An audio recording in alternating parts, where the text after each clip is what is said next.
Hello, everybody, and welcome to another edition of the Motor City Mad Mouse Show. I am pleased to be joined by New York Yankees beat writer Erik Boland. Thanks for being on. Hey, Scott. Good to be with you. Well, today here at Marlins Park, they're honoring Jack McKeon. Pretty good day. And obviously, the Marlins and the Yankees have always made it interesting through the years. And this man that was being honored today ended up beating the Yankees in the World Series. But the Marlins have always played the Yankees really, really tough. First of all, what are your thoughts about the Miami Marlins in general? Here's a team that nobody expected a whole lot about.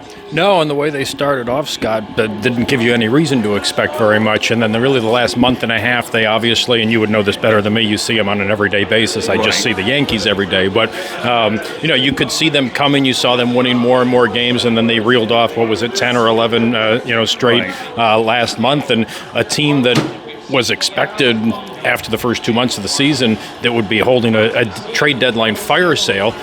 They ended up not doing that. And, based on the little bit that I've seen from them the first two games of this series, they've got a nice young core of talent. And the kid that pitched yesterday, Perez, was terrific. That was some of the nastiest stuff that Yankee hitters have seen all year.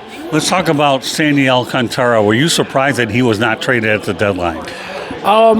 Maybe a little bit, just because the Marlins historically have sold off some of their good young talent, especially when guys are poised to hit free agency. Now, Alcantara is not quite to that point yet, but all teams love prospects, and certainly if the Marlins had decided to trade him, they could have probably named a list of 5 or 6, 7 prospects from any interested team, and there would have been a lot of interested teams. So I'm slightly surprised, again, just because the history of the franchise in conducting fire sales, but I think it's great that he's staying here, particularly for a fan base that's basically really been kind of serially abused over the years by some bad ownership and management decisions over the years. So I think it's really good for the Marlins franchise and the fan base here that you can keep a core piece like Sandy Alcantara and build some pieces around him, and it looks like they're headed in that direction. Yeah, I was surprised that Jesus Sanchez was the only one that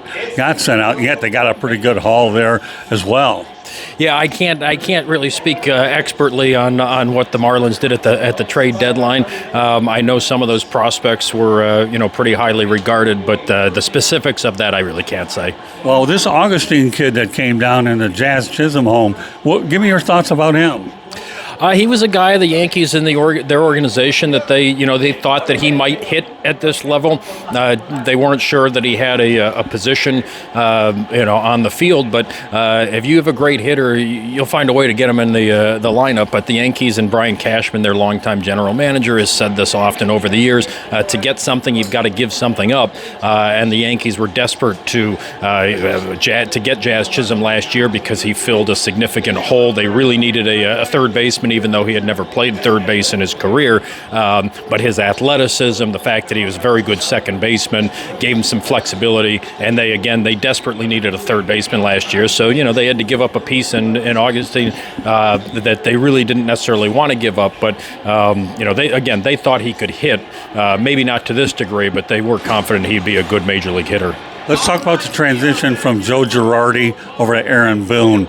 You were telling me a little bit earlier, Joe did bring in a World Series, but why don't you give me the overall transition and what led into that decision to make a change? Yeah, there were not a lot of high expectations for the 2017 Yankees, which turned out to be Girardi's last year, but that was Aaron Judge's rookie year, and he hit 52 home runs, and the Yankees went all the way to Game 7 of the ALCS, and Girardi was relieved of his duties. Well, not really fired. They just didn't. His contract was up, and they decided not to renew him. There's a lot of layers to it, but Girardi had been there 10 years, and as the Yankees, as a franchise, transitioned into more of an analytically based, data science-based organization in terms of making decisions, they wanted somebody in the manager's chair that would not push back on some of that as much as Girardi was.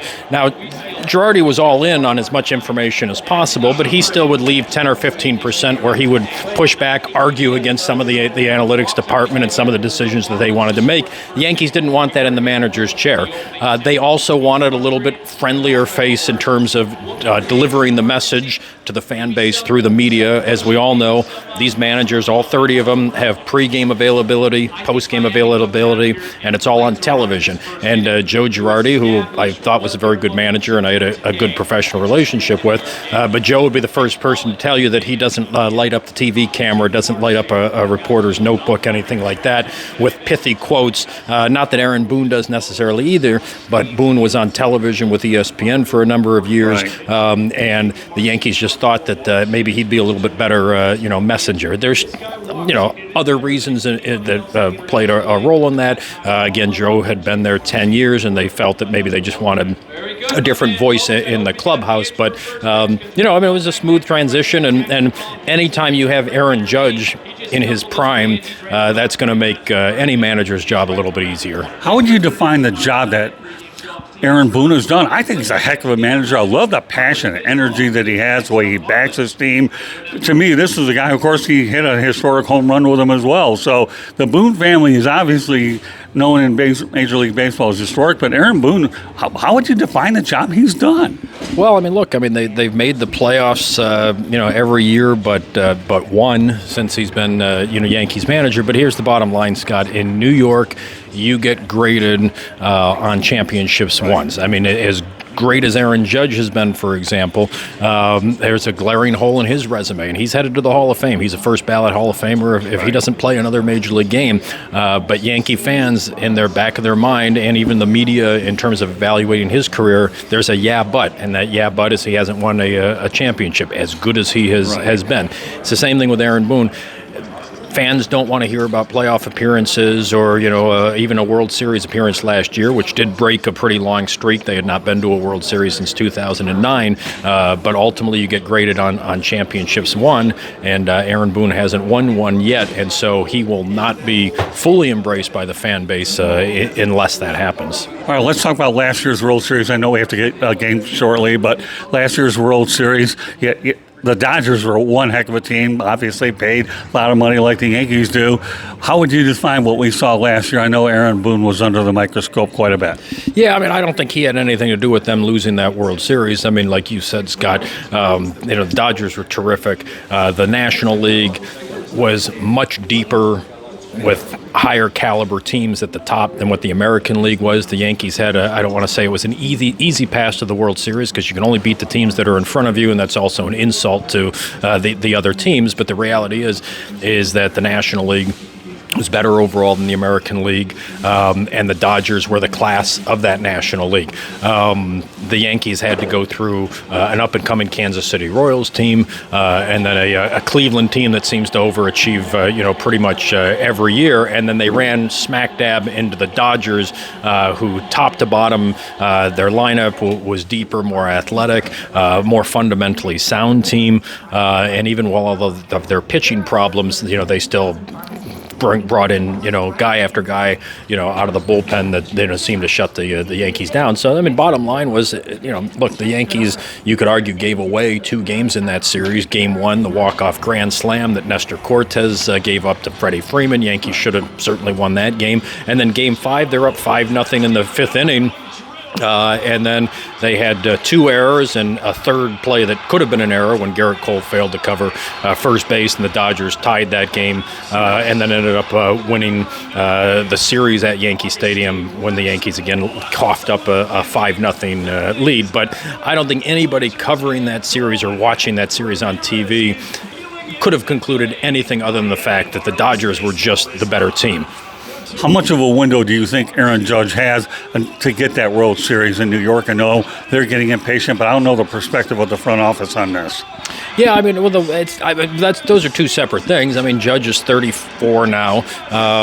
He's still in the prime of his career, but players at this level, in professional sports in general, they don't get better as they get older. So, you would think Judge, if he stays healthy, he's on the IL right now, but it's a very minor injury, so he's expected back actually on Tuesday in Texas when the Yankees are there playing the Rangers.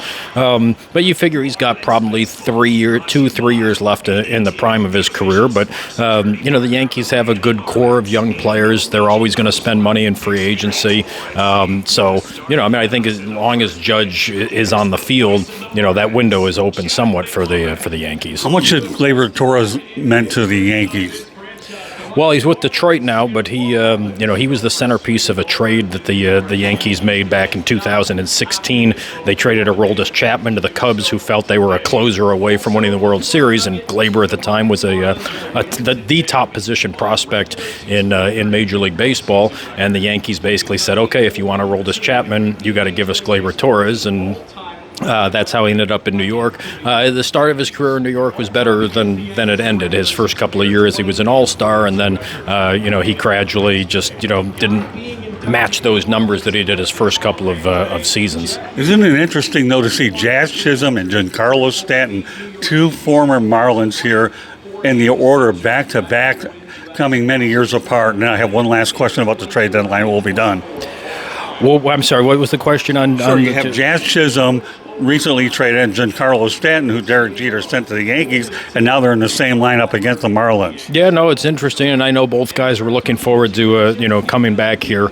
Obviously would have liked to have done more winning when they were here. I know it was a relief to both of them to be with an organization that was committed to winning on a yearly basis and arriving to the ballpark every day with the expectation that you can win that night, which is not the case with every franchise, and certainly over in recent years hasn't been the case with the Marlins. So, but I still know both guys did enjoy playing down here, and the ballpark, which I've always thought is one of the great underrated ballparks in the sport. And I've been doing this long enough. I've been lucky enough to have gotten to all 30 ballparks multiple times. I've always enjoyed coming here, and when I've talked to Marlins players over the years that have ended up in New York, and Jazz and Giancarlo would be two of them, they did enjoy their time playing here. I'll make this a combined question. Number one, what was it like to see Juan Soto and Aaron Judge in the same lineup? And then finally, give me your thoughts about how the Yankees did at the trade deadline. Well, the first question, look, there was nothing like it in the sport, having those two guys hitting back-to-back, and I just joined this job for as long as I've done it. I felt that it was, I was fortunate to be able to see something that unique, because you could argue the two best pure hitters in the sport. Shohei Ohtani certainly, is in that discussion too. But two well-rounded hitters like that back-to-back. I remember talking to a bench coach from an American League team in the off-season after Soto ended up signing with the Mets, and he said to me, he goes, all I can tell you is you were terrorized by those guys, and you were always in your mind thinking, when are those two guys coming up next? Because it seemed like you had to deal with them almost every inning. And he said, if me as a coach and our manager's thinking about that, he goes, I guarantee you the pitcher is thinking about that too, and there's no metric to measure what kind of an impact that could have. So yeah, it was a unique situation to see, and I know the Yankees obviously wanted it to last a little bit longer. They offered him $760 million, but the Mets, Steve Cohen, their owner, just was determined he was not going to get outbid. If the Yankees had offered the $765 that the Mets did, then Cohen would have gone to $775, and if the Yankees had matched $775, he would have gone to $785, and Cohen just wasn't going to be denied. Trade deadline for the Yankees, I think overall was good. They had to solidify their bullpen, which had been a mess the last 2 months. They had to address third base, which had been maybe even a bigger mess going back to spring training, bringing in Ryan McMahon. The one concern I can tell you organizationally that I've heard from some people, including in the clubhouse from some players, is there is concern that the starting pitching depth, the Yankees did not get a starting pitcher, that maybe they might be a little bit thin there, and if they get another one or two injuries in that rotation, that could be catastrophic for them. So overall, it was a good trade deadline, but I know there is some concern about the starting pitching. Well, Erik, I can't thank you very much enough for doing this here, being on the Motor City Mouth show. Erik Boland, New York Newsday. I've always respected Newsday and everybody in New York. Phil Pepe was somebody that was very dear to me, and I'm just so glad to have the opportunity to spend time talking New York baseball with you. And what can I say? You're a class guy. I'll be looking for you. I'll be following you on Twitter. I'm at Tribune South, just so you know. I'll be looking for you as well, and I hope that we'll have an opportunity to spend more time together. But you have been gracious. I can't thank you so much for joining me on this show. Thank you. My pleasure, Scott. Game time temperature inside Lone Depot.